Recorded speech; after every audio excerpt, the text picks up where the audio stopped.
Nú ætlum við aðeins að skoða samokaregluna. Samkvæmt þessari reglu sem við nýtum okkur þegar við margföldum saman tvo sviga sem eru eins nema að það er plús í öðrum og mínus í hinum. Skiptir engu máli hvorum megin plúsin er og hvorum megin mínusin er. En við skulum byrja á að margfölda þetta saman bara á hefðbundinn hátt. Áður en við áttum okkur á reglunni. X sinum x er x í öðru.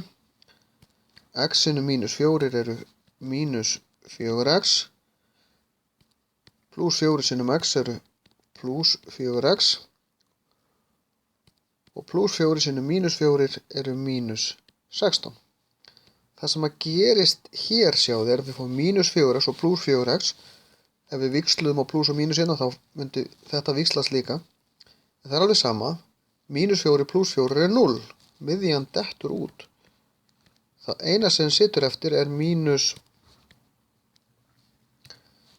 x í öðru mínus 16. Og það er það sem þessi regla segir okkur. Að ef við erum með tvo sviga sem er eins nema það er plús og mínus þá má ég taka það sem er fyrir framan í sviganum, setja það í annað veldi, fyrir framan, mínus og svo það sem er fyrir aftan í öðru veldi. Þannig að við erum fljóta að reikna þetta. Þetta er bara a í öðru mínus b í öðru.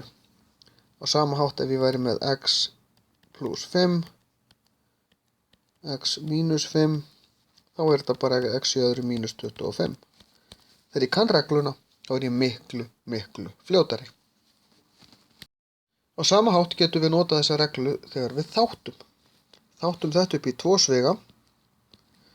Þá setjum við x fyrir framan í báða svigana, þetta er x í öðru. 3 fyrir aftan af því að það er 3, af því að 3 sinum 3 eru 9 og svo plús og mínus. Og ég get, ef ég vil, vera alveg viss, og það er það sem þið eigið að gera í þáttuna, ef þið viljið vera alveg viss, að það er að margfalda þetta aftur saman. X í öðru mínus 3x plus 3x mínus 9, dettur út x í öðru mínus 9.